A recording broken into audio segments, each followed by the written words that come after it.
Hello teachers, learners, and parents. Sir Jeff po, at your service.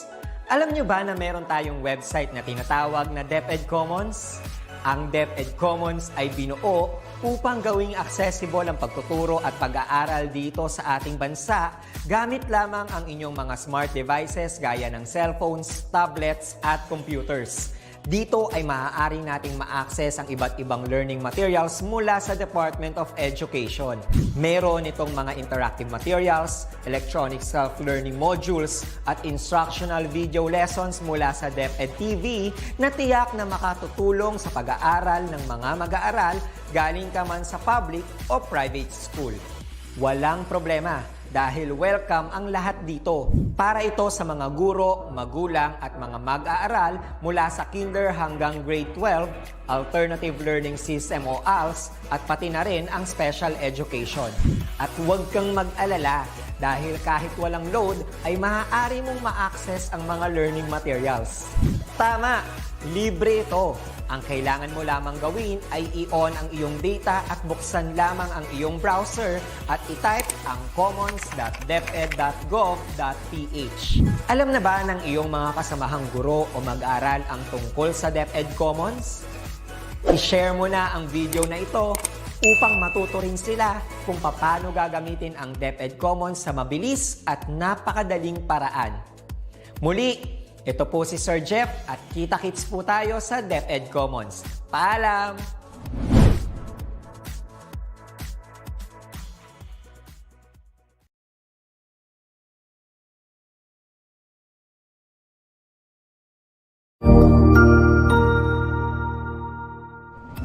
Magandang araw, Sir Wilbur po, at your service. Narito ang ETUlay upang gabayan ka sa inyong pag-aaral upang lubos na maunawaan ang iba't ibang paksa o subject. Ang ETUlay ay isang free online tutorial class na pinangungunahan ng ITCZ Educational Technology Unit sa pamumuno ni Undersecretary Elaine Del B. Pascua. Ang programang ito ay hindi lamang para sa mga bata, kundi ito rin ay magsisilbing gabay sa mga magulang at mga guro kung paano nila ituturo o gagabayan sa bawat asignatura ang kanilang mga anak o mga estudyante.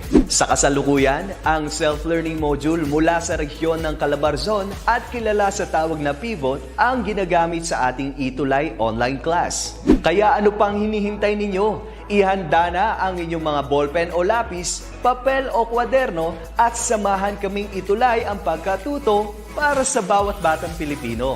Sama-sama tayong magtutulungan para malampasan ang mga hamon sa panahong ito. Halina't matuto kasama ang inyong online tutor sa oras na ito.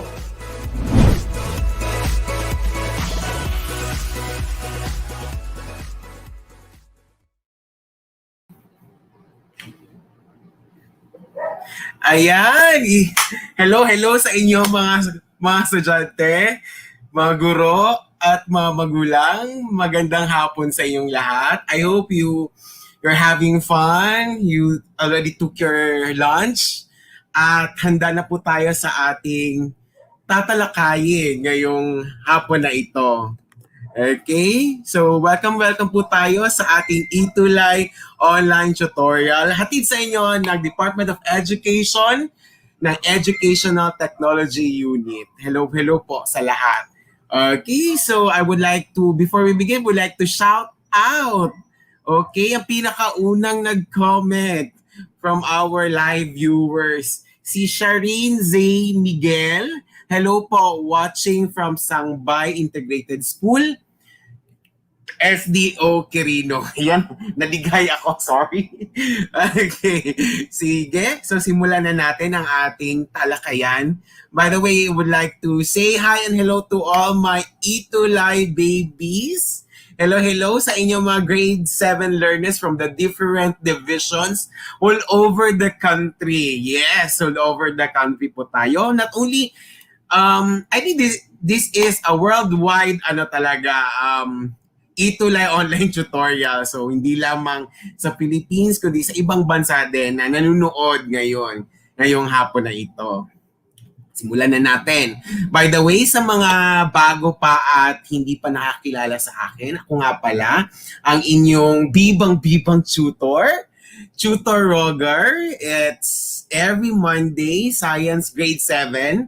So again, sa grade 7 po tayo, 1 o'clock in the afternoon to 1:40 in the afternoon. So at your service, I am Tutor Roger and nanggaling ako sa Division of Davao City at kasalukuyang nagtuturo sa mataas na paaralan ng Francisco Bangoy National High School, Kilometer 9, Saksa, Davao City. Hello sa lahat ng mga taga Davao City at sa lahat ng F. Bangoy National High School teachers, students, and parents. Hello sa inyong lahat. Ayan. Okay. At ito nga pala ang aking mga kasamahan sa ETUlay online tutorial, Science Thinker. So, Monday group from 1 o'clock in the afternoon to 6 o'clock in the evening. Hello sa inyong lahat, mga ka-tutors ko. Okay.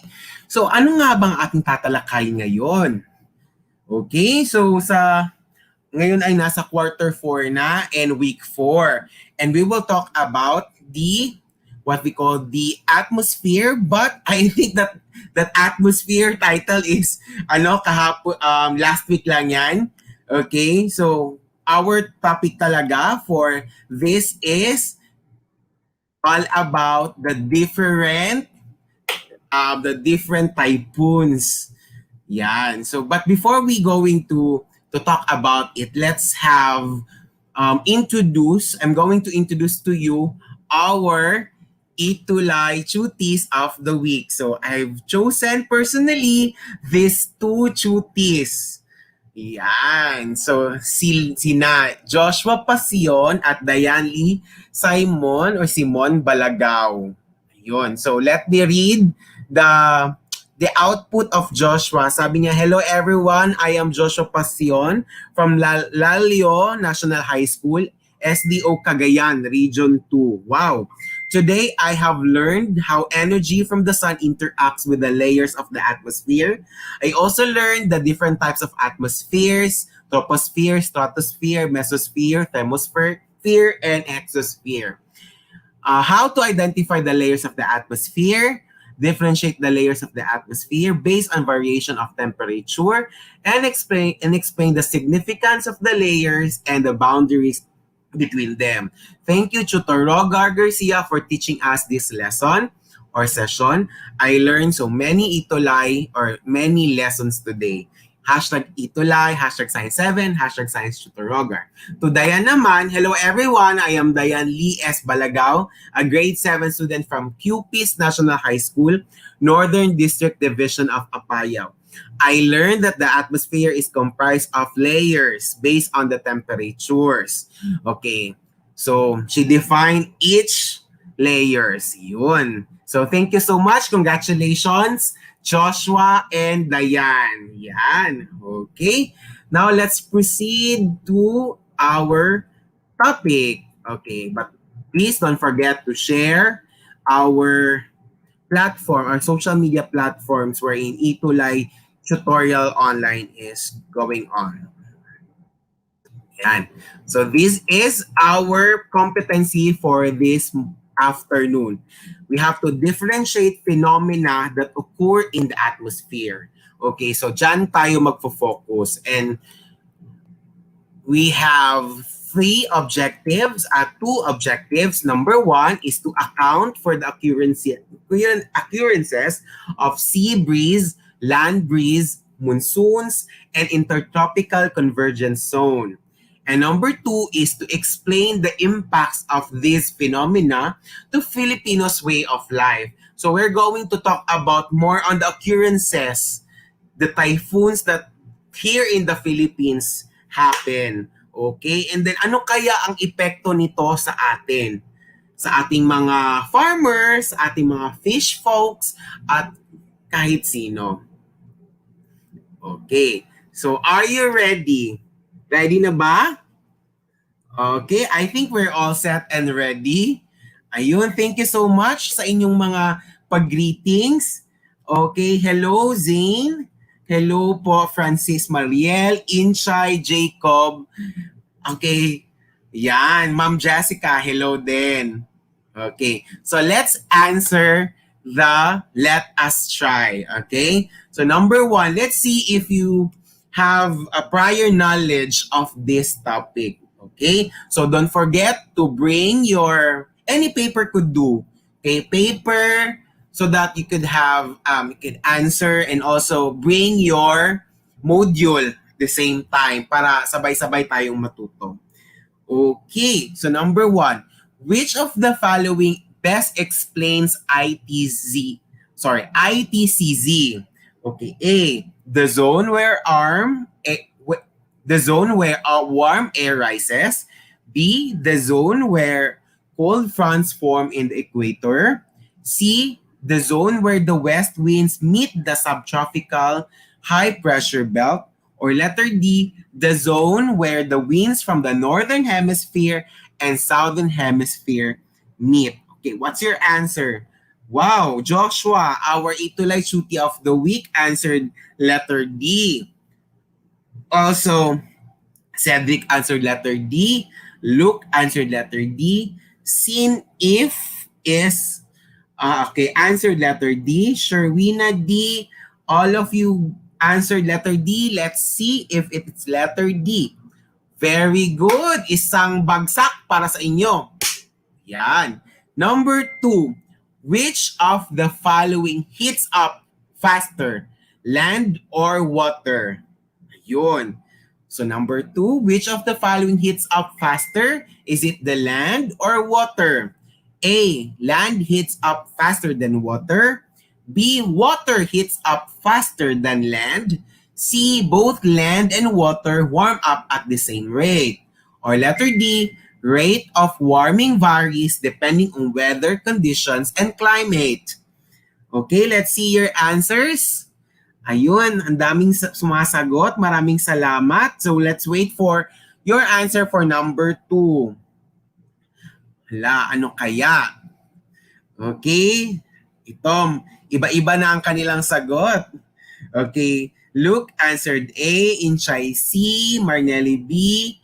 Okay, Paulette A, Joshua A, Cian Patrick A, Sin If B, Lizzie B, Joel B, Rainier B, Zane Dinglasan A, Joanne A, Stephanie, it's A. Okay, so the correct answer, it's letter B. Water heats up faster than land. Okay.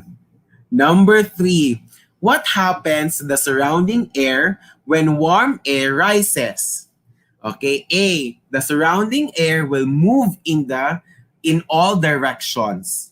B, the surrounding air will move to a higher place. C, the surrounding air will move away from the rising air.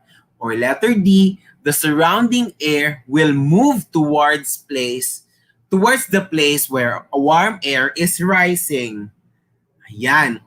Okay, so while waiting for your answer, I would like to greet also happy birthday to Anthony B. Bongcales. Happy birthday. Nag-celebrate kami kagabi. Ayun. Simple lang na pagka-celebration kasi bawal eh. Yun lang.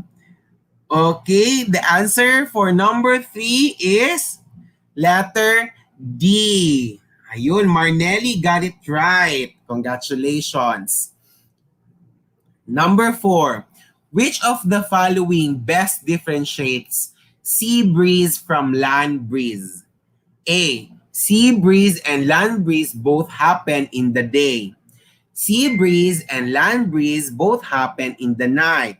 C, sea breeze happen in the night and land breeze happens in the day. Or D, sea breeze happen in the day and land breeze happens in the night. What's your answer for number 4? Ayun. Hello, Christine. Good afternoon po. Watching from... Yes, thank you, Christine. From Banquero Integrated School. Okay. Okay. The correct answer for number 4 is letter D. sea breeze happens in the day and land breeze happen in the night. So Zane got it right, Luke got it right, and okay, yes, Cedric as well. And the last number, in what way does monsoon affect the way of life of farmers? A. Huge waves in the seas. B. Lightning for power plants. C. Sunlight to wither the agricultural crops. Or letter D. Water for vegetation and other agricultural crops. What's the answer for number 5? In what way does monsoon affect way of life of farmers? Okay. The correct answer for number 5, again, it's monsoon. Okay. The correct answer for number 5, it's letter D. Water for vegetation and other agricultural crops. Okay, correct, Joshua Pasion. So don't worry, you have to count your number of correct, and then don't be sad if you got lower scores or if you have higher scores, because it's only up to check your prior knowledge. Now we're going to begin with our lesson for this day. Okay? So now I thank you for still answering it. Ayun. Thank you so much. Hello, Giancarlo Torrio Tugibao. Hi, sir. Okay. So, meron ako ipapakita sa inyong ganito. What comes up to your mind? What comes to your mind while observing this illustration? Anong masasabi nyo pag nakikita nyo ganito ang illustration? DOST, Pag-asa, MTA, AT, IR1. What's that? What's the meaning? Okay? Sabi ni Zane, it's a movement of the typhoon po. Wow! Galing ha? Sige, ano pa kaya? So, meron kayong makikita, merong movement of typhoon. Sabi ni Ma'am Jessica, bagyo. Okay? Rainier, Galio, may bagyo. Okay? Ma'am Jessica again, sabi niya, weather forecast. Okay? Meron ding nagsasabi na, Sir, it's Ernie Baron. Diba? So, hindi pa nakakilala siguro yung iba. Siguro yung mga batang 90s. Diba? Okay. So, tama kayo. Lahat ng sagot nyo ay tama. So, we're going to talk about more about typhoon. So, ano nga ba ito at paano ito na gagawa or nabubuo rather. Now, common atmospheric phenomena. Yan. Okay. Unahin natin si wind. Okay? So, we have winds are called the moving air. This phenomenon occurs when there is an equal heating of the Earth's surface. This heating causes air to move in the certain direction. The direction of the wind can be determined using the wind vane. Okay? So, hangin. Pero, may mga hangin na normal lang, pero may hangin din na malakas. Okay? So, this caused because of the unequal heating of the Earth's surface. And this heating causes air to move in a certain direction lang. But we can able to know the direction of the wind by using what we call the wind vane. Okay, this is the wind vane. Yan. Sinong na nakakita ng ganito sa inyo? Yung saan? May pinagawa ba si teacher na ganyan nung elementary pa kayo? Okay. So that is a typical wind vane used to determine the direction of the wind. So remember our lesson about the different directions? The south, the north, the east, the west. Okay. Yan, sabi ni, thank you so much. Oo, si Ma'am Jessica, sabi niya, yes. Okay, sabi din ni Rainier, wala pa daw. Okay, sige lang, okay lang yan. Makakita ka rin ng wind vane. Yes. Yan, ganito ang itsura niya. Okay, next. So we have this convection cycle in the wind. So as you can see in the illustration, okay, when warm air is rising, the colder air in the surroundings will move to the place where warm air is rising to fill and replace the rising warm air. Okay? So, para lang siyang cycle. Para nga cycle nga, di ba? Convection cycle. So, this movement of the air, which is also felt as blowing, is what we call the wind. Okay? And this process happens continuously and creates a cycle, and it's known as air convection or convection cycle. Generally, air convection is a process of air circulation wherein the warm air is rising, giving way to cooler air to sink and replace the rising warm air. So meaning, from warm air rises and makes a cold air, and then baba naman going to warm air and then cold air. So ganun, pa-cycle lang siya. The air gets colder as you get higher into the atmosphere as well. Okay? Next. So we have, ito na yung sea breeze na sinasabi na sea breeze and land breeze. So saan nga ba ito nag-occur? Or ang sea breeze, ganito siya. This is happening every day, during the day, yung may araw. Why? As the sun hits the earth's surface, okay, the land heats up faster than the water in the sea. Therefore, the air over the land becomes warmer than the air over the water. The warm air over the land expands and rises. Then the cool air above the sea blows inland from the sea to replace the rising air. That is why when you walk along the shore during the day, the wind is cooler. This phenomenon is called the sea breeze. That's why pag maliligo kayo ng dagat, pag morning, pag umaga, yung dagat is malamig siya. Hindi siya mainit. Okay?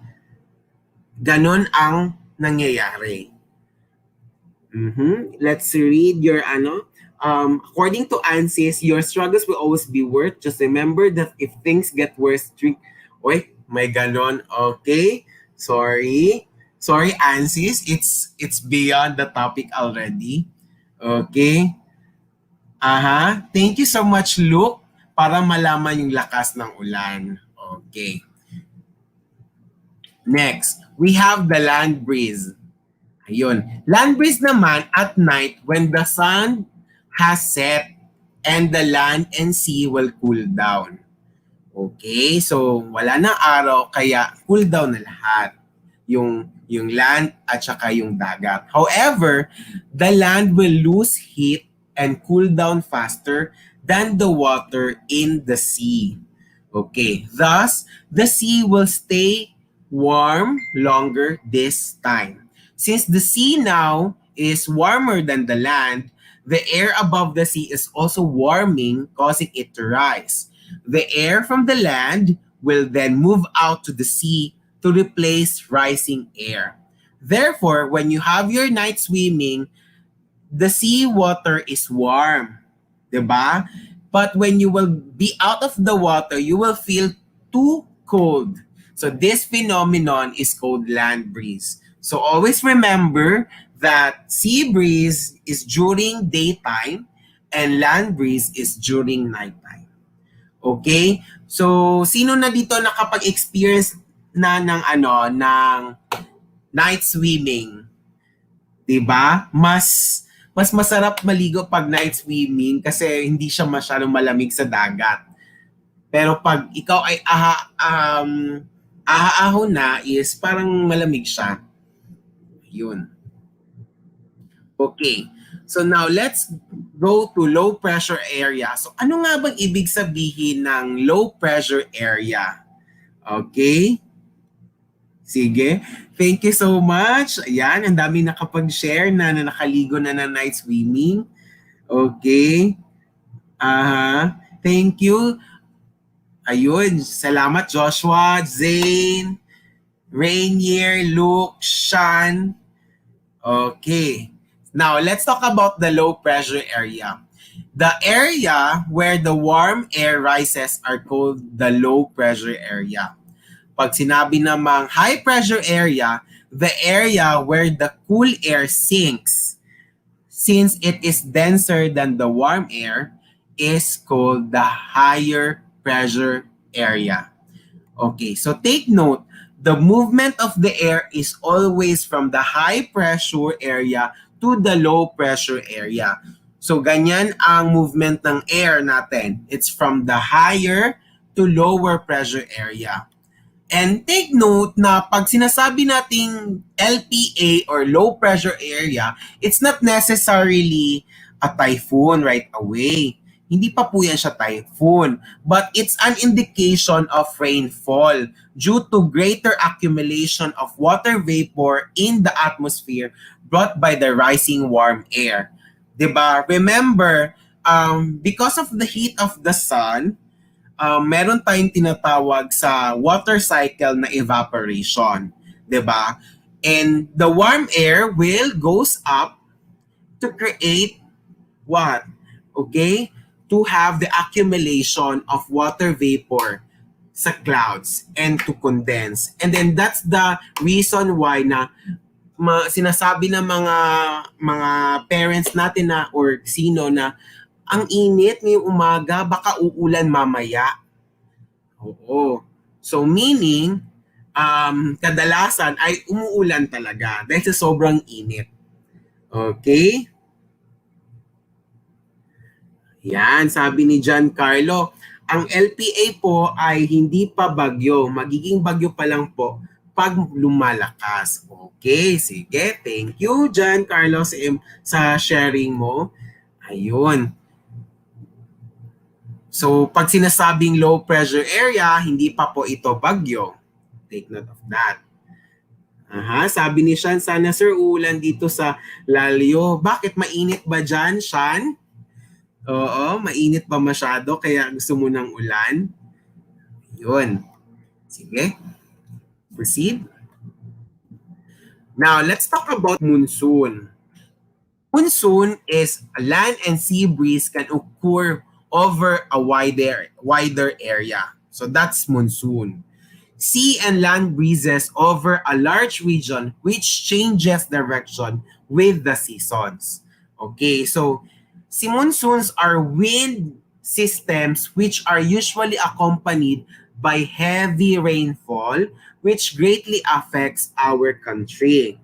In the Philippines, monsoons are known as hanging amihan and hanging habagat.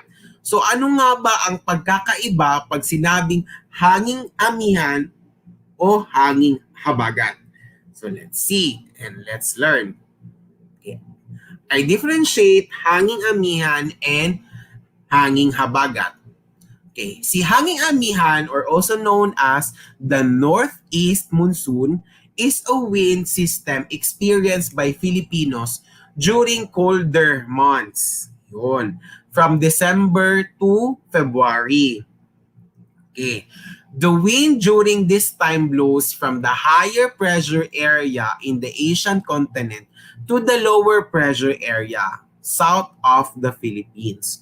So therefore, mai-experience natin ang monsoon or hanging amihan during from the month of December to February. Okay.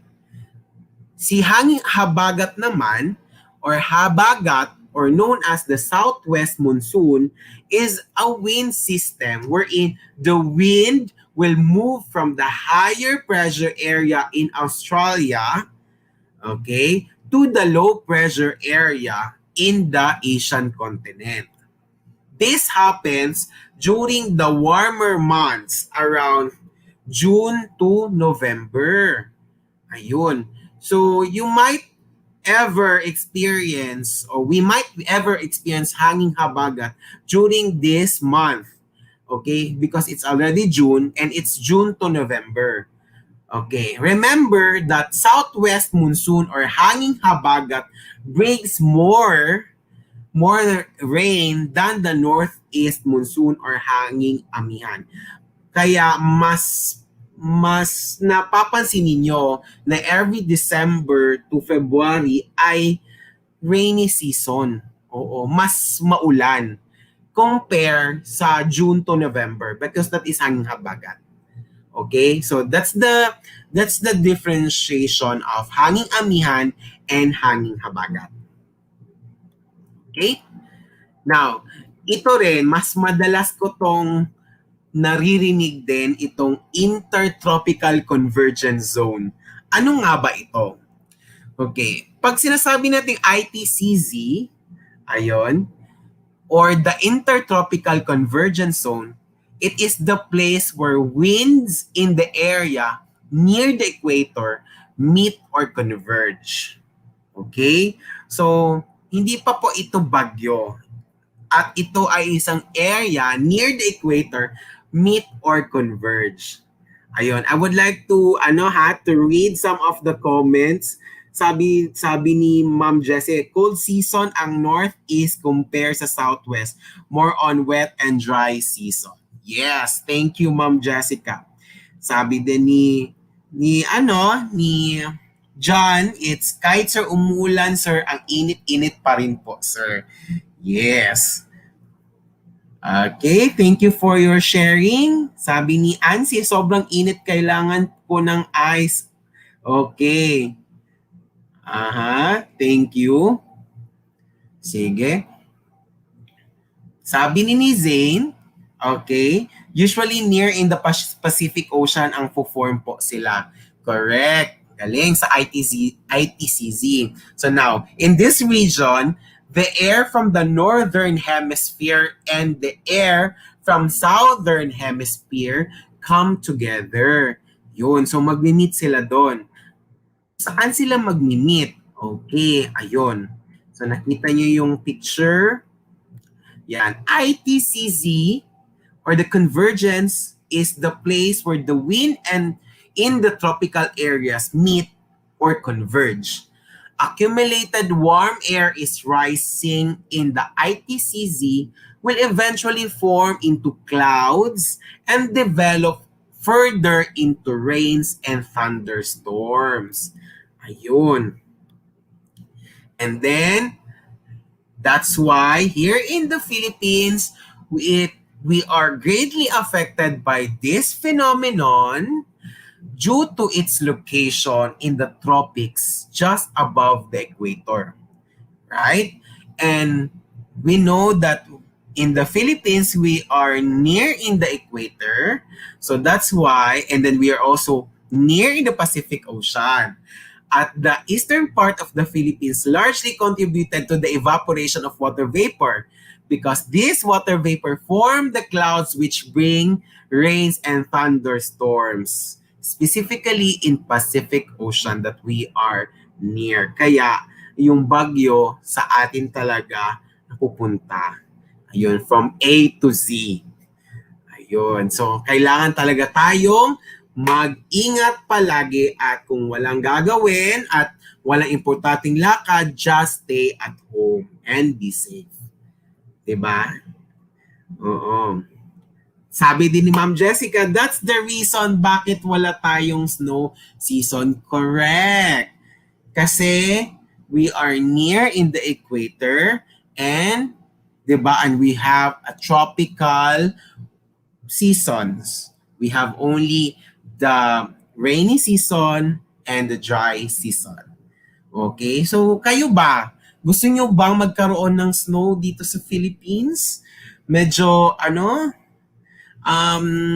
hindi ako sang-ayon kasi share ko lang naman ito. Nung nagpunta kami sa ibang country, sa Korea, na snow season yon, sobra, hindi ko masyadong na-enjoy kasi sobrang lamig and you need to wear a lot of jackets. I think I wore 5 jackets and 3 pantalon or pants.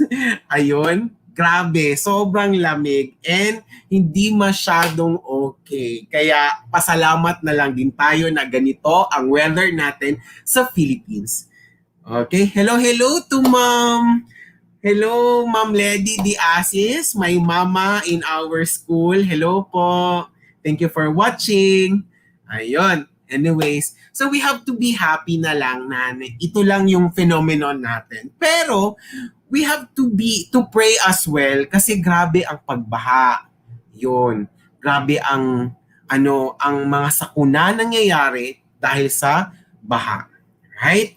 Okay. Sabi ni John, kahit naman sir lalamig dito, sir, hindi din magkakaroon ng snow po. Oo, hindi magkakaroon ng snow.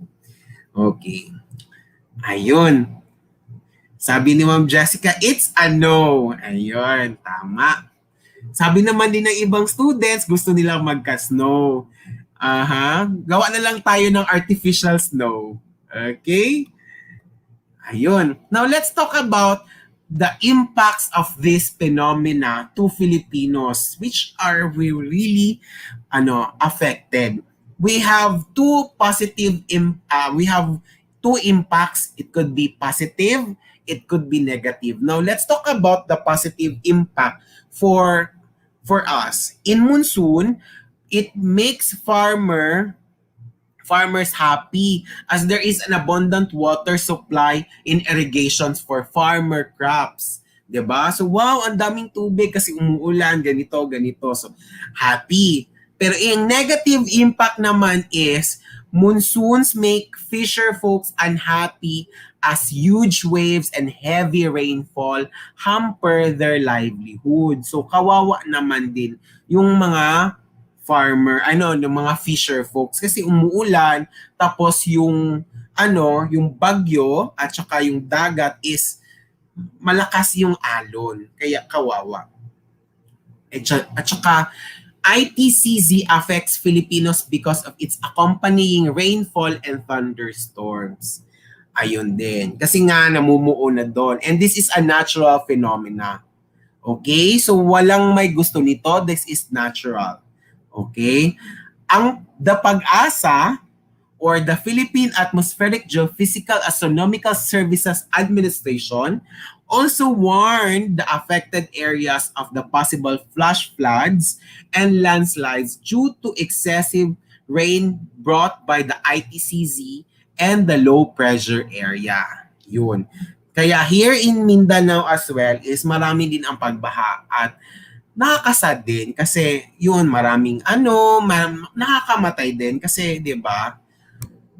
So what is Pag-asa, by the way? This Pag-asa is a government agency in the Philippines that updates the weather conditions of the Philippines. So that's why if the Pag-asa announces na ganito may bagyo, so you have to prepare. Most especially if the bagyo is in your place. Okay? Dito daw sa ang landfall, so you have to prepare. You have to prepare. Ayun. Thank you for sharing. Sabi ni Ma'am Jessica, pero di yun snow, buong ice talaga. Yung crystallized rain. Sa higher altitude naman yun. Diba? Sige, thank you so much. Sabi ni Zane, due to extreme cold weather, crystallized ice may form. Correct. Ayun. Thank you so much. Yan, sinabi ko yung Pag-asa, sir, kanina. Wow, very good, John. Now, okay, so I think that's what can you bilang estudyante, paano niyo matutulungan ang kapwa nating mga Pilipino na kung saan ma-lessen yung pagbaha sa inyong lugar? Ano kaya ang gagawin ninyo?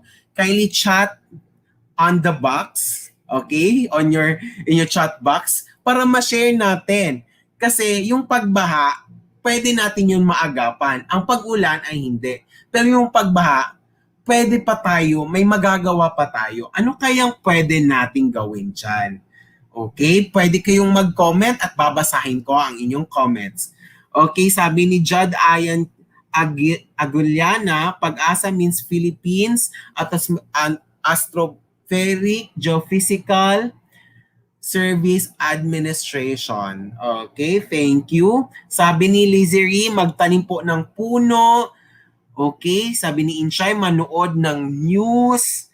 Okay. Sabi ni Luke, tigilan ang pagputol ng puno. Jacob, deforestation, planting trees, huwag magputol ng puno. Sabi ni Marnelli, magtanggal ng basura rin, sir. Tama. Saan tatanggalin? Okay. Sabi ni Zane, evacuate and ready your go bags as soon as possible. Correct? So you have your go bags with you. Ayan, pagtatanim po ng madaming puno. Okay. Ansis, maligo. Okay, if that's so. Ayun, almost all of you are correct. So Zane, avoid doing activities can affect the atmosphere. Yes, that's right. Okay, clean our surroundings. Plant mangroves po, sabi ni Ma'am Jessica. Sir Rainier, magtutulungan ko ito sa paraan ng pagtatanim ng puno at pagsasabihan ang mga tao na huwag magputol ng mga kahoy dahil ito ay isang nakakatulong kapag nagbabaha at kailangan ng ipag-pray sa mga nagbabahaan na matigil na. Okay, all of your answer are correct. Yes, to avoid flash flood. So, lahat kayo ay may punto. Tama talaga. 'Di ba? So, na-experience din namin na mabahaan at saka nakaka-trauma talaga siya.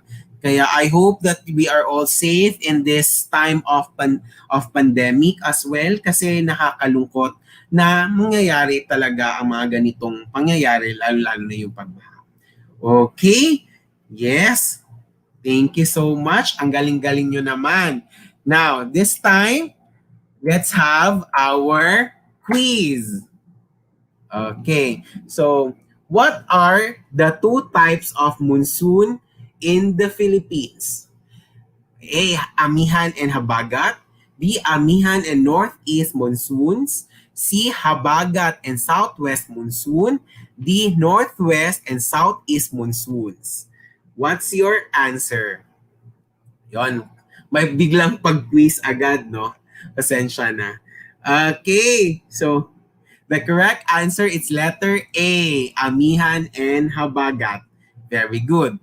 What does ITCZ stands for? A. Intercontinental Convergence Zone. B. Intertropical Concurrence Zone. C. Intertropical Convergence Zone. Or letter D. Intertropical Convection Zone. Okay. Yun nauna si Giancarlo Tortuguibao. It's letter. Okay, number 2, it's letter C. Very good. Now let's go to number 3. What effect does the ITCZ have on the weather of the Philippines? A. It brings dry weather. B. It brings wet weather. C. It brings stable weather. Or letter D. It brings a very hot climate. What's your answer for number 3? Okay. Answer for number 3. Okay. Zane Dinglasan answered letter B. Okay. Ansis also answered letter B. So the correct answer for that, it's letter B. It brings wet weather. Number 3. Which of the following is true about the impacts of atmospheric phenomena? A. Atmospheric phenomena do not affect people's lives. B. Atmospheric phenomena only affect those living in the city. C. Atmospheric phenomena greatly contribute to the stable weather condition in rural areas. Or letter D, this is number 4. Atmospheric phenomena affect the people in Mindanao in different ways, especially to the farmers and fisher folks. Okay, what's your answer for number 4? The correct answer for number 4 is Okay. It's letter D. Kasi in-example ko yung Mindanao. Pero actually, it's not only Mindanao, but also in Luzon, Visayas. Okay? Thank you so much for your answers. Ang galing-galing nyo naman. Ayun. Very good. Okay, this is the last question. As a student, how are you going to lessen the impacts of these effects? Okay? A. Make a song for the environment. B. Burn plastics and garbage in my backyard. C. Plant more trees to prevent flood and landslides caused by heavy rainfall. Or letter D. Throw my garbage in the drainage and other waste in the canals to stop flooding caused by heavy rainfall. Okay. The correct answer is correct. Yes, Ma'am Jessica, it should be whole Philippines. Yes, correct. Okay. The correct answer for number 5, it's letter yan. All of your answers are correct. It's letter C. Congratulations. Ayun, I think that's it. Thank you so much for your time and effort. Kindly count the number of your correct answers and then don't forget to chat on the box. Okay? In the chat box rather. Congratulations! Wow! Okay, so now if you want to be certified Batang Science viewer, you have to watch our ETUlay's iba't ibang social media platforms. It could be in YouTube or Facebook in our different Facebook pages and YouTube channel. DepEd Edtech Unit, DepEd Philippines, DepEd TV, and DepEd Tayo. Mag-post lamang na iyong selfie at mga output na may hashtag na #ScienceTutorRogar. Ayun. And i-comment nyo na rin ang iyong natutunan for this week. Ang mapapalad na viewer at School of the Week ay anunsyo ko sa aking live ETUlay online tutorial sa Science Grade 7, 1 o'clock ng hapon hanggang 1:40 ng hapon. Kita-kits mga batang siyensya kasi gusto ko masaya ka. Thank you so much. I know you've learned a lot from our lesson for this afternoon. I hope that everyone is enjoying while having fun in their comfort zone, most especially in your own home. Maraming salamat and don't forget na magpayong at magproteksyon kung kayo lalabas kasi umuulan at wag muna tayong lumabas kung hindi kinakailangan at magpatulong o magpasama sa ating mga magulang kung tayo'y lalabas kung importante talaga. Pero kung wala naman, stay lang kayo, sa bahay lang kayo maglaro. This has been your tutor. Okay? I am your tutor, Rogar, at your service. Okay? And don't forget to follow my social media as well, Rogar Garcia in my Facebook. And I am Rogar in my Instagram. Thank you so much. Maayong hapon sa inyong lahat o dalagon ang Diyos. Hello, bye-bye sa inyo. Maraming salamat sa lahat.